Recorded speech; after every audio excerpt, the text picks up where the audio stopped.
Ladies and gentlemen, Asian guy here. We need to stop staring at the charts for a moment. We need to stop analyzing the RSI, the moving averages, and the colorful lines on the screen. We need to look at something far more critical. We need to look at the clock. Today is Tuesday, December 30th, 2025. Take a careful look at that date. Burn it into your memory.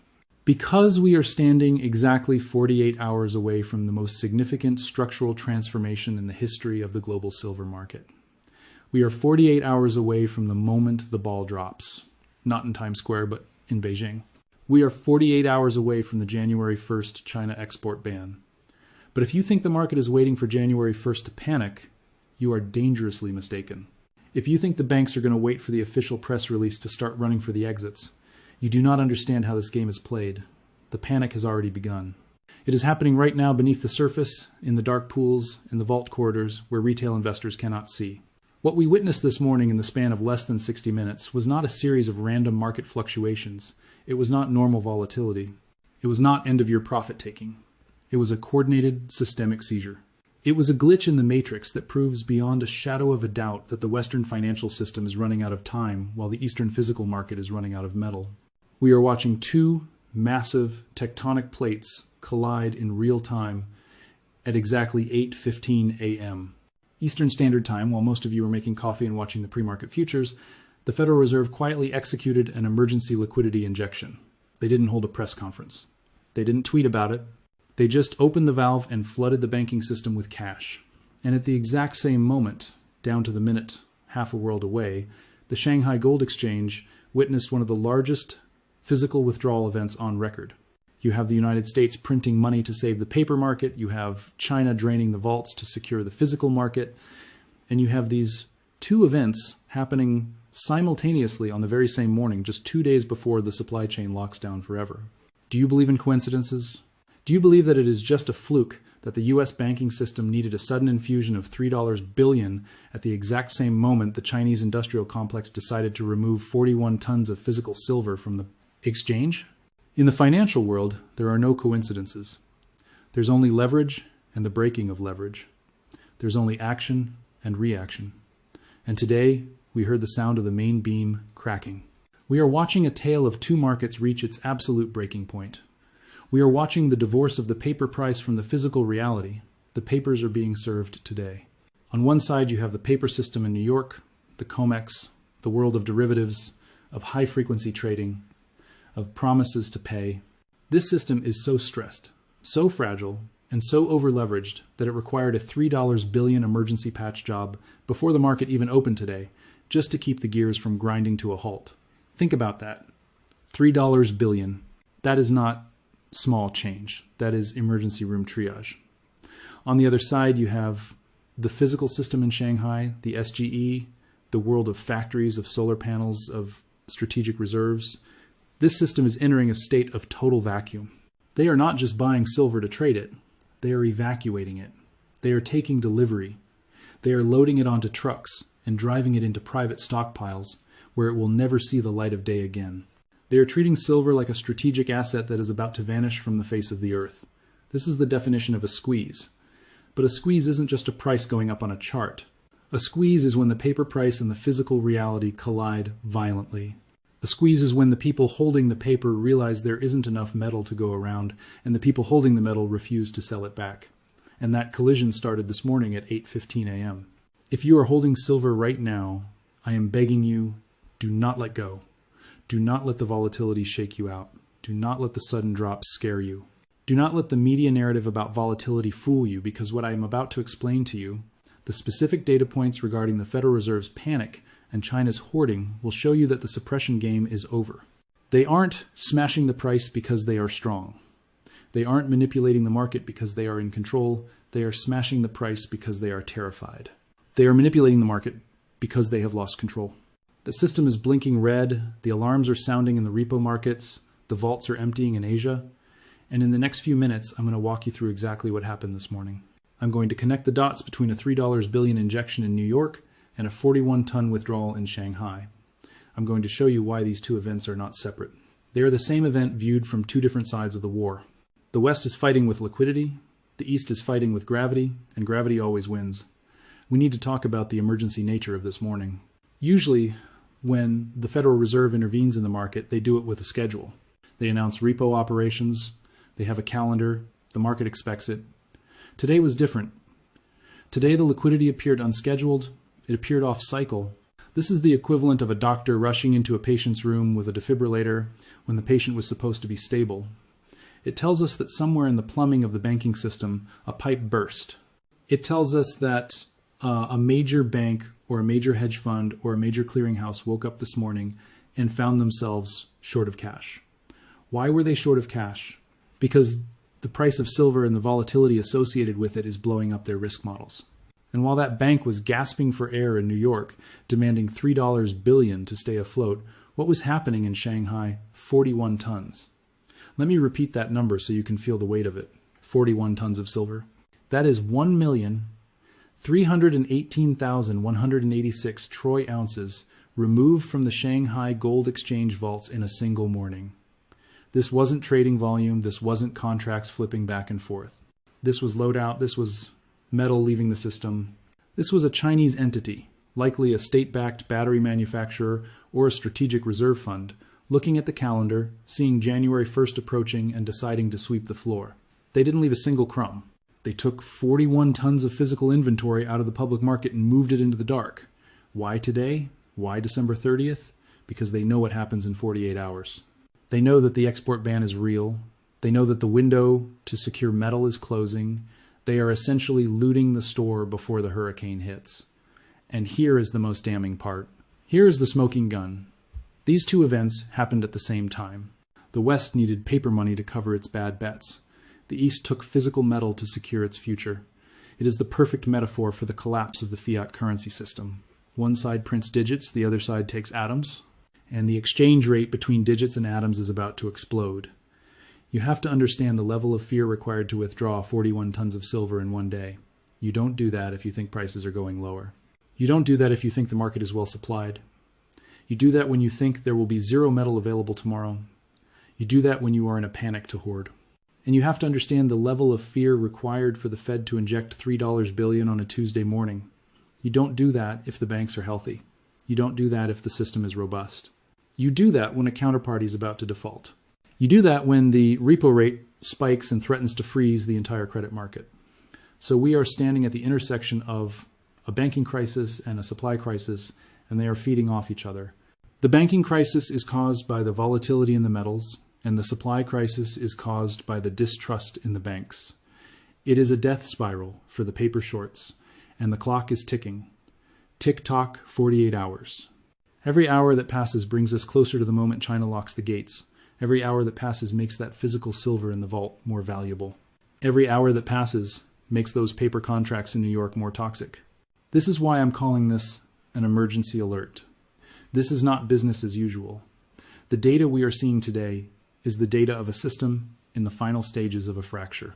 The divergence between the paper price, which they are desperately trying to hold down, and the physical flow, which is exploding out of the vaults, cannot last another week. It might not even last another 48 hours. So, if you are wondering why the price is volatile today, stop wondering. It is the sound of a war being fought. It is the sound of the Fed throwing $3 billion at a problem that money cannot fix. You cannot print silver. You can print dollars. You can print euros. You can print yen, but you cannot print the 41 tons of silver that just left Shanghai. That metal is gone. It is off the board. It has been captured by the East, and the West is left holding a bag of 3 billion freshly printed paper dollars that are chasing a shrinking pool of real assets. We are about to dive deep into the mechanics of this. I want you to understand exactly how this liquidity injection works and why it is a sign of weakness, not strength. I want you to understand exactly who took that silver in China and what they plan to do with it. But most importantly, I want you to understand that you are witnessing history.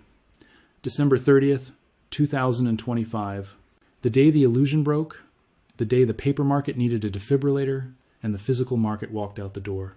Let's start by looking at the specific breakdown of that $3 billion. Because when you see where the money went, you will realize just how close to the edge we really are. Let's look at the repo market panic. And this brings us to the most critical question of the morning. The question that every mainstream financial reporter is conveniently forgetting to ask. Why did the Federal Reserve, Central Bank of the United States, have to emergency print $3 billion at 8:15 a.m. on a Tuesday? You have to understand the mechanics of the banking system to understand why this is a flashing red siren. In a normal, healthy market, banks have plenty of cash. They lend to each other overnight without thinking twice. They trust each other's collateral. The gears turn smoothly, and the repo market, the repurchase agreement market where banks trade cash for collateral, is quiet. But this morning, the repo market screamed.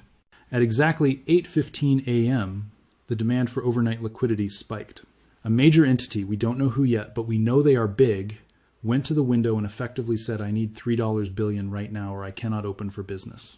This is the financial equivalent of a cardiac arrest. When a bank goes to the Fed for emergency repo, it means the private market has shut them out. It means that JP Morgan or Goldman Sachs or Bank of America looked at this entity's collateral and said, no, we don't trust you. We won't lend to you. So they had to go to the lender of last resort. Now, let's look at the breakdown of that $3 billion, because the devil is in the details. According to the transaction data that flashed across the terminal, the injection wasn't just a lump sum. It was specific. $2 billion was exchanged for U.S. Treasuries. $1 billion was exchanged for mortgage-backed securities. Why does this matter? Because it tells us that someone was desperately trying to turn their high-quality assets into cash immediately. They were liquidating. They were raising capital. And why do you raise capital at 8:15 inches the morning in a panic? Because you have a margin call, and this is where the silver market enters the room. You have to look at the timing. This liquidity crisis happened exactly as silver volatility was exploding. We know that the commercial banks, the big four that dominate the COMEX, are sitting on massive, concentrated short positions in silver. We know that as the price rises and as the volatility increases, the exchange requires them to post more collateral. This is called variation margin. When the price moves against them violently, or when they fear a gap up, they have to wire cash to the clearinghouse instantly. If they don't have the cash, they default. So, here's the scenario that fits the data perfectly. A major player in the metals derivatives market woke up this morning, looked at the pre-market action, looked at the drain in Shanghai, and realized they were exposed. The clearinghouse called them and said, we need $3 billion to cover your risk. The player didn't have the liquidity, they tried to borrow it from other banks, but the other banks smelled blood. They saw the exposure, they saw the risk, and they refused to lend. So, the player had to run to the Fed. The Fed, seeing a potential systemic failure, seeing a potential default that could freeze the COMEX, stepped in and printed the money. This $3 billion wasn't stimulus. It wasn't money for the economy, it was a bailout. It was a specific targeted patch to prevent a derivatives explosion from blowing up the banking plumbing. It proves that the leverage in the silver market has become a systemic threat. They are so short and they are so leveraged that a single morning of bad volatility forces the central bank to intervene. Think about what that means for you as an investor. It means the price you see on the screen is being managed by a system that is on life support. If the Fed hadn't stepped in at 8:15, what would have happened? The entity would have defaulted. Their positions would have been liquidated and the price of silver would have gapped to $100 in 10 minutes. The only thing holding the price down, the only thing keeping the illusion alive is the Fed's printing press. But here is the catch. Here is why this bailout is actually the most bullish signal you could possibly ask for. The Fed can print dollars, they can solve a liquidity crisis, but they cannot solve a solvency crisis. And they certainly cannot solve a physical crisis. While the Fed was busy swapping $3 billion of paper for other pieces of paper, they did absolutely nothing to address the root cause of the problem. The root cause is that the physical metal is disappearing. The Fed didn't print any silver bars. They didn't fill any vaults. They just handed a credit card to a gambler who was about to lose his shirt. And this brings us back to the mortgage-backed securities.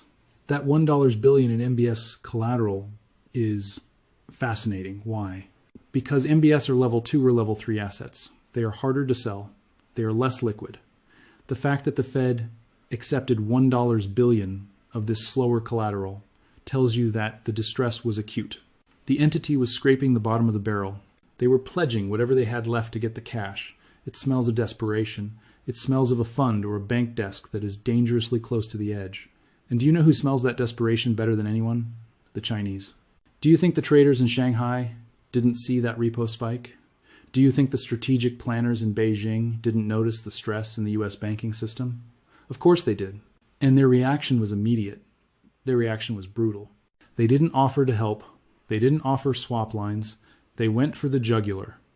At the exact moment the US system showed weakness, China accelerated its endgame. They saw the West scrambling for paper cash, so they scrambled for physical metal. They realized that if the US banks are this stressed now, before the export ban even hits, then the system's going to collapse when the supply actually stops. So they decided to front-run the collapse. This $3 billion injection is the tell. In poker, when a player blinks or touches their face, it reveals their hand. The Fed just blinked. They showed that they will do anything, even emergency off-cycle money printing, to keep the game going for just one more day. But one more day is all they have, because while the Fed was fixing the plumbing in New York, a vacuum cleaner was turned on in Shanghai. And that vacuum cleaner didn't take paper. It didn't take treasuries. It didn't take mortgage-backed securities. It took the real thing. It took the one asset that has no counterparty risk. It took the 41 tons of silver that will never ever come back to the West. So when you look at that $3 billion number, do not see it as stability. See it as the cost of the lie. It cost them $3 billion just to survive this morning. How much will it cost them tomorrow? How much will it cost them on January 1st? The price of the lie is going up exponentially, and the ability of the physical market to supply the metal is going down vertically. We are now going to shift our focus to the other side of this trade. We have looked at the paper panic. Now we must look at the physical aggression. We need to dissect exactly what happened in the Shanghai vaults. Because if you think $3 billion is a lot of money, wait until you see what 41 tons of silver looks like when it vanishes in an instant. Wait until you understand the scale of the vacuum operation that China just executed. This wasn't trading. This was preparation for war. Let's look at the vault data. And while the Federal Reserve was frantically printing $3 billion of paper to patch a leak in the Western banking system, the real story, the story that will define the next decade of wealth, was unfolding in the loading docks of the Shanghai Gold Exchange. We have to look at the other side of the ledger. The Fed deals in credit.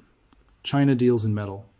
And at exactly 9 a.m., local time, just 45 minutes after the U.S. liquidity panic, the Chinese industrial complex executed what can only be described as a vacuum operation. We have the data from the SGE warehouse reports. It is black and white. In a single morning, 41 tons of silver were physically withdrawn from the exchange vaults. Let me translate that for you because tons is a weight that is hard to visualize. 41 tons is 1,318,186 troy ounces. That is roughly 40 massive pallets of 1,000-ounce bars. It is enough silver to manufacture millions of solar panels. It is enough silver to build the guidance systems for thousands of missiles. And it disappeared in the blink of an eye. This wasn't a bank moving metal from one shelf to another. This wasn't a paper shuffle. This was loadout. This was an armada of armored trucks backing up to the exchange, loading the bullion, and driving it away into private state-controlled storage facilities where the Western market cannot touch it. It is gone. It has been removed from the global circulating supply forever. Now you have to ask yourself the question, why? Why withdraw 41 tons on a random Tuesday in December? Why the rush? Why the aggression? Because they are looking at the same calendar you are. They see January 1st, 2026. They know that in exactly 48 hours the export ban goes into effect. The new laws aren't just about stopping silver from leaving China. They are about tightening the control of silver inside China. The licensing requirements are going to make it harder to move metal, harder to trade it, and harder to secure it. So the smart money in the East, the battery giants, the solar conglomerates, the strategic reserve managers, is front-running the government. They are securing their inventory before the lockdown. They are vacuuming the floor clean because they are terrified that on Thursday morning the doors will be locked. This 41-ton withdrawal has devastated the inventory levels at the Shanghai Gold Exchange. We are looking at the new warehouse totals, and the number is terrifying. Total registered silver inventory in Shanghai has dropped to 755 tons. That sounds like a lot until you realize that China consumes thousands of tons a year. 755 tons is a historic low. It is the red zone. It represents barely a few weeks of industrial demand. The cupboard is effectively bare. If another entity comes in tomorrow and demands another 40 tons, then another entity demands 50 tons on Thursday, the exchange breaks. They are running on fumes. And when an exchange runs on fumes, the price does one thing, it explodes. This is why the premium in Shanghai is expanding out of control. While the COMEX in New York is manipulating the paper price down to $75.32 using leverage and Fed bailouts, the physical price in Shanghai has completely detached. We are seeing a spread of over $5 an ounce. In Shanghai, silver is trading north of $80. In New York, it is $75. Think about the absurdity of that, a $5 arbitrage. In a free market, traders would buy in New York and sell in Shanghai until the price is matched. They would move the metal, but they can't. The vacuum operation proves that the metal is trapped. The arbitrage is broken because the flow is one way. The West is selling paper promises, and the East is taking physical delivery. This 41-ton withdrawal is the ultimate vote of no confidence in the paper price. The Chinese buyers are looking at $75 and laughing. They know it is a lie. They are happy to pay $80 or $85 just to get the metal into their possession. They are paying a panic premium. They're saying, I don't care what the chart says. I care about having the bars in my warehouse before January 1st and the timing. I keep coming back to the timing is the smoking gun of coordination. Do you think it is an accident that this massive physical raid happened on the same morning the Fed showed weakness? No. China smells blood. They saw the U.S. banking system stumble at 8:15 a.m. With a $3 billion injection, they realized the Western shorts are vulnerable. So they ramped up the pressure by draining 41 tons of physical metal. They are twisting the knife. They are making the shortage worse exactly when the banks are least able to handle it. They are forcing a physical squeeze to coincide with a liquidity crisis. It is a pincer movement. The Fed is fighting the fire on the paper side. China is pouring gasoline on the fire on the physical side. And sitting in the middle, about to be crushed, is the commercial short seller who doesn't have the metal and doesn't have the cash. This is why I say the panic has already begun. You don't withdraw 41 tons of silver for inventory management. You withdraw 41 tons because you are scared. You are scared of the shortage, you are scared of the currency, and you are scared of the government regulations coming in 48 hours. This is hoarding, plain and simple. And when the second largest economy on earth starts panic hoarding the most conductive metal on the periodic table, you do not want to be short. You do not want to be unallocated.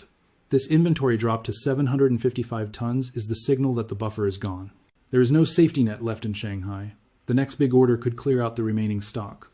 And if Shanghai defaults, if they declare force majeure and say they cannot deliver, then the $5 premium becomes $50. The paper market in New York will become irrelevant overnight. So we have the Fed printing $3 billion to save the banks. We have China draining 41 tons to save their industry. But there is a third piece to this puzzle, a piece that shows just how fraudulent the Western market has become. We have to compare the volume. We have to look at how much paper silver was traded in New York today versus how much real silver was delivered. The ratio is sickening. It exposes the fraud at a level we have never seen before. While China was moving real bars, New York was trading fantasy contracts. Let's look at the 4,000 to 1 leverage ratio that proves the COMEX is nothing but a casino waiting to burn down. Let's look at the paper fraud. To truly understand why the price of silver is $75.32 instead of $100, we have to look at the casino floor in New York. We have to look at the COMEX. While the Chinese were moving heavy bars of real metal, the traders in New York were playing a video game. They were trading paper silver. And the volume numbers that came out of the exchange today are not just anomalous. They are mathematical obscenities. I'm looking at the final volume tally for Tuesday, December 30th. In a single trading session, the COMEX traded 276,000 contracts. Now, let's do the math. Each contract represents 5,000 ounces of silver. 276,000 times 5,000 equals 1.38 billion ounces. Let that sink in. 1.38 billion ounces. That is nearly 2 years of global mining production traded in 6 hours on a Tuesday in December. Do you really believe that 2 years' worth of silver changed hands today? Do you believe that the mines in Mexico and Peru dug up 1.38 billion ounces overnight and shipped it to New York? Of course not. It is a fantasy. It is a digital illusion. It is high-frequency algorithms trading the same paper contracts back and forth thousands of times a second, creating a storm of fake supply to drown out the real demand. But here's the statistic that exposes the scam. Out of that ocean of 1.38 billion paper ounces, how many ounces were actually stood for? How many contracts actually resulted in a delivery notice? Meaning the buyer said, I want the metal. 69, not 69,000, just 69 contracts. 69 times 5,000 ounces equals 345,000 ounces. So let's look at the ratio. On one side, you have 1.38 billion ounces of paper volume. On the other side, you have 345,000 ounces of physical reality. The leverage ratio is 4,000 to 1. For every 4,000 ounces of paper silver sold on the screen today, only one single ounce of physical silver actually moved. This is not a market. This is a fraud. This is a fractional reserve Ponzi scheme that makes the crypto markets look stable. They are diluting the price by flooding the world with 4,000 claims for every 1 bar that exists. And that is why the price has crashed. If you print 4,000 fake tickets for every 1 seat in the stadium, the price of the ticket collapses. That is basic economics. But the stadium, the physical vault, is still empty. And this fraud is exactly why the physical market has finally decided to divorce the paper market. We talked about the 41-ton withdrawal in Shanghai. That is the physical market walking away, and now the price is walking away too. We are witnessing a historic bifurcation. The two prices are splitting apart. I am looking at the closing price in Shanghai right now. The Shanghai Gold Exchange closed at an equivalent of $80.72. I'm looking at the COMEX spot price, $75.32. That is a $5.40 spread. That is a premium of over 7%. In the world of arbitrage, a 7% spread is free money. It is a flashing neon sign that says the market is broken. Why aren't the banks buying at 75 and selling at 80? Because they can't get the metal out of the COMEX. And they certainly can't get it into China before the January 1st deadline. The bridge has collapsed. The paper price of $75 is a zombie price. It exists only on the screens of the algorithms. It is the price of a contract that is leveraged 4,000 to 1. The physical price of $80.72 is the real price. It is the price of an asset that is being hoarded by a superpower. This is the ultimate rejection. The physical market is looking at the COMEX and saying, your price is irrelevant. We will pay $5 more just to avoid dealing with your paper games. The industrial buyers know that a paper contract isn't conductive. You can't put a futures contract inside a solar panel. You need the atom. And they are willing to pay a massive premium to get the atom. So when you see that $75 price on your phone, do not feel fear. Feel contempt. Feel contempt for a system that has to trade 1 billion ounces of fake supply just to keep the price down for 1 day. Think about the energy required to maintain that lie. They had to print $3 billion at the Fed. They had to trade 1.3 billion ounces on the COMEX. They had to exert maximum effort just to hold the beach ball underwater. And meanwhile, what did China do? They quietly backed up the truck. They quietly took 41 tons of real wealth off the table. They exchanged their paper trade surplus for hard assets at a discount gifted to them by the Western manipulators. This 4,000 to 1 leverage is unsustainable. It works until it doesn't. It works until the physical inventory drops so low, like the 755 tons in Shanghai, that the paper claims have nothing left to leverage against. We are approaching the mathematical limit of the fraud. You cannot leverage zero, and when the vault hits zero, the 4,000 paper claims all try to rush through the door at the same time. That is the moment the COMEX declares force majeure. That is the moment the price doesn't just go to $80, it goes to no offer. We have seen the Fed panic, we have seen the China hoard, we have seen the paper fraud. But there is one final piece of evidence that ties it all together. The timing. Everything we have discussed, the Fed injection, the China withdrawal, the massive paper volume, it all happened in a specific sequence. It wasn't random chaos. It was a choreographed dance of desperation. In the next part, I'm going to lay out the timeline minute by minute. I'm going to show you the smoking gun of coordination. Because when you see how the SGE margin hike at 3:30 p.m.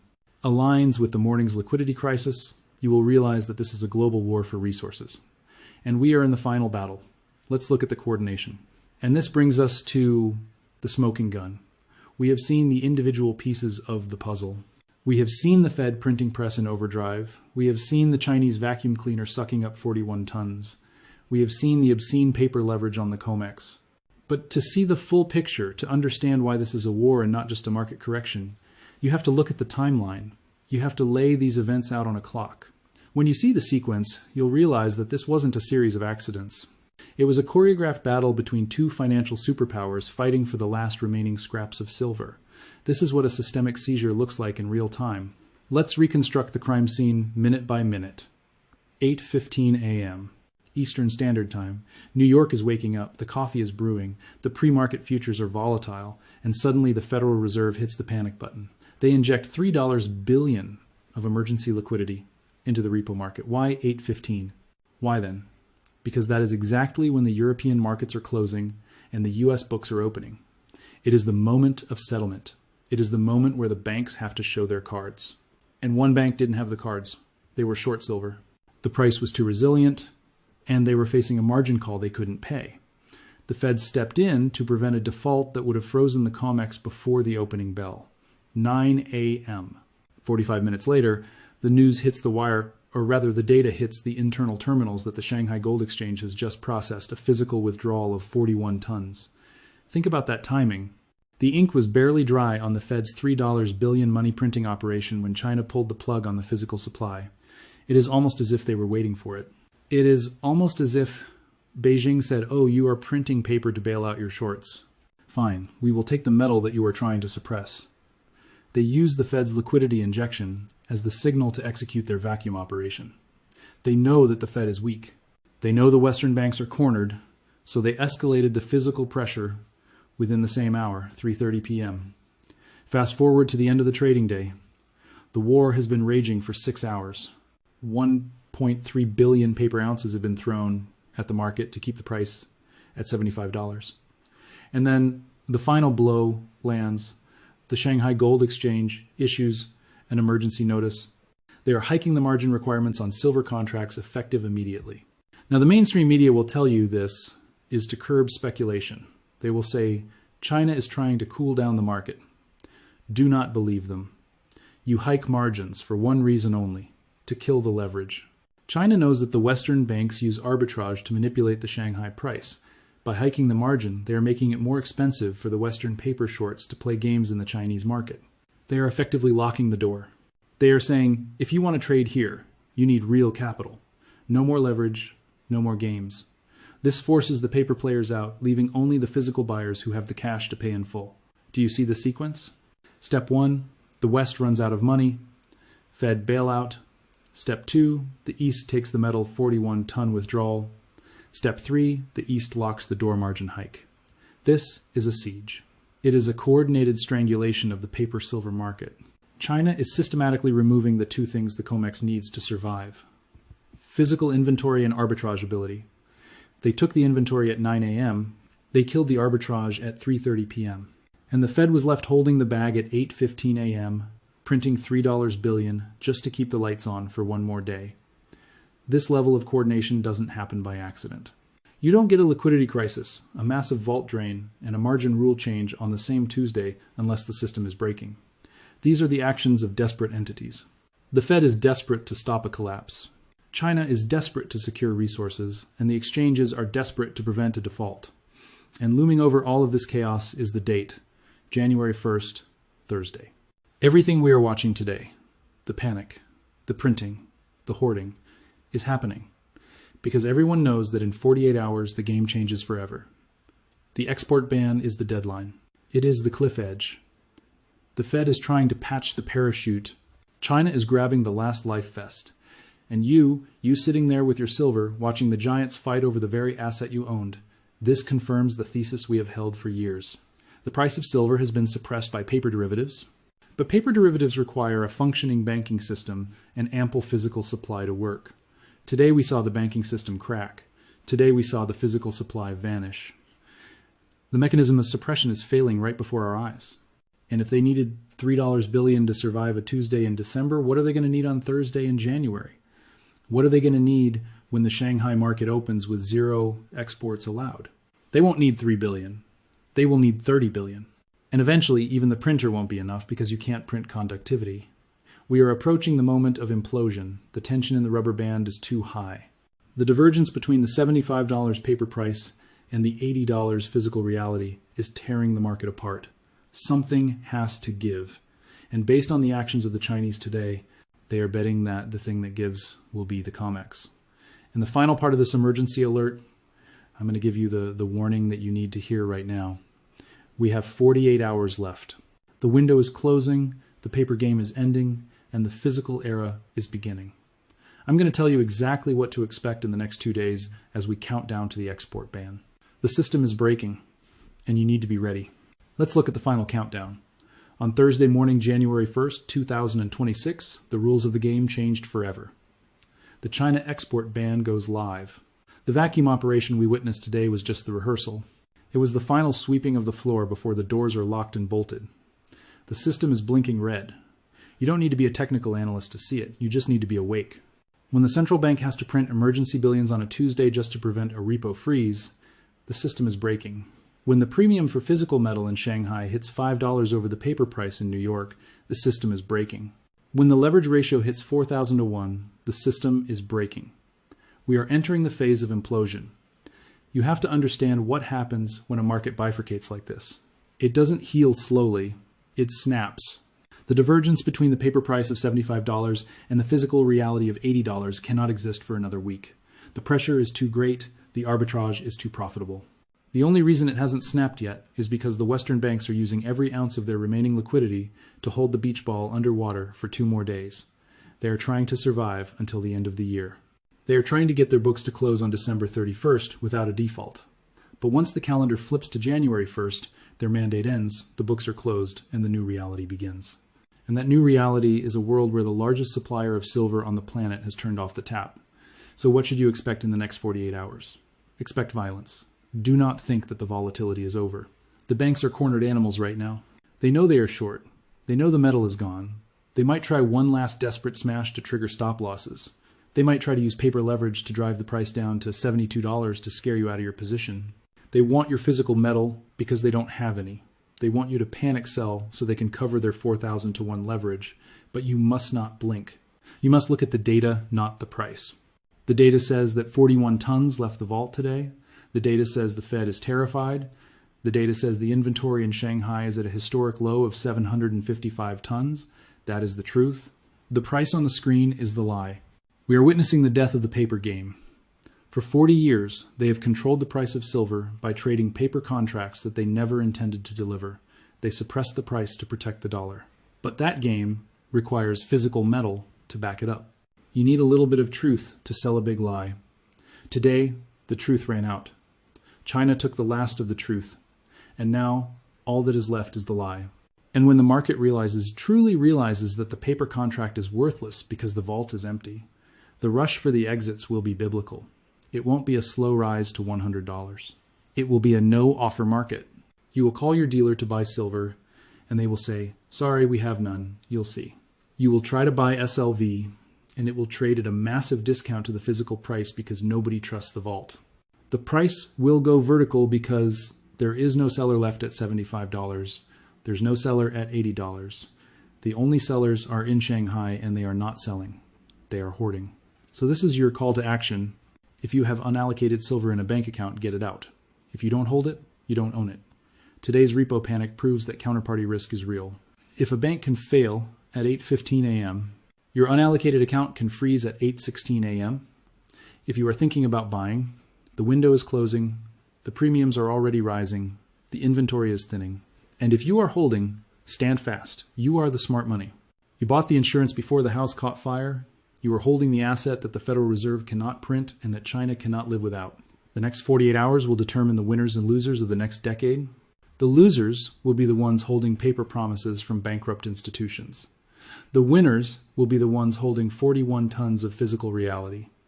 The transfer of wealth is happening right now in real time. The Fed printed the money. China took the metal. Which side of the trade are you on? The countdown is almost over. The export ban looms. The paper market is burning. And the physical squeeze is here. This is John A.G. from Currency Archive. The alert is over. The preparation is done. Now we watch the fireworks. See you on the other side.